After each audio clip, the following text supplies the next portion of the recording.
we were playing poker in one of the units right below my apartment it'd be in spring of 1967.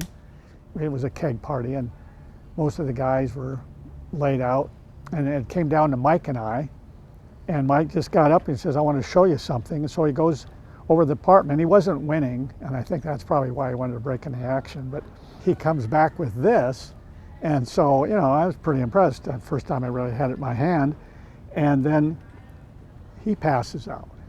And so I'm the only last guy standing, and I've got the boxer tail.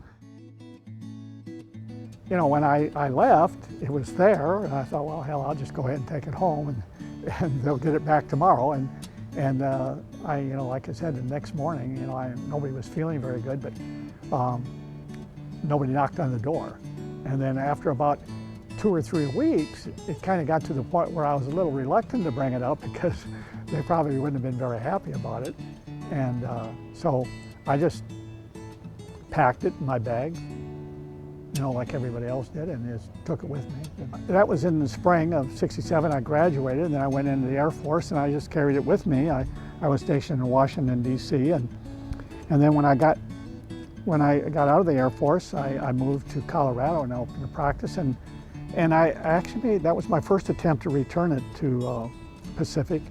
I had a classmate by the name of Vic Copeland, and he had a younger brother named Greg, who was a student at the school, and so I contacted him, and yeah, he'd get it back, and so I packaged it up, and he denied getting it. You know, at first I thought, oh yeah, sure, just another, you know, boxer thing, and he had actually convinced me that, you know, he truly didn't get it, and so, you know, we just thought somebody else had it.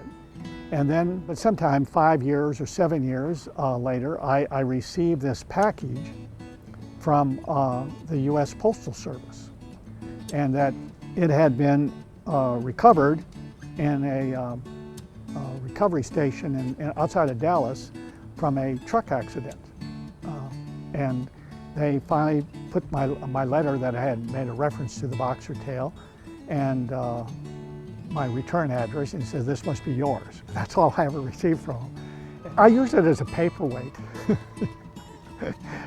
But that was about it. And people would ask, and you know, they had no clue. I just remembered doing a little research on it, and I remember it was from the Ming Dynasty, which was like 500 years ago or something like that, and people would be always interested. But, you know, if you weren't a Pacific graduate, you really wouldn't have any idea what it meant. So, you know, and I'm a little reluctant just to turn it over, but I know it needs to be done. But you know, I just wanted to be, you know, somebody just from my class doesn't grab it and run. I mean, that's what would happen. Then 5 guys would tackle them, and then ensue a scrum would occur, and everybody out of the building would be out here. So.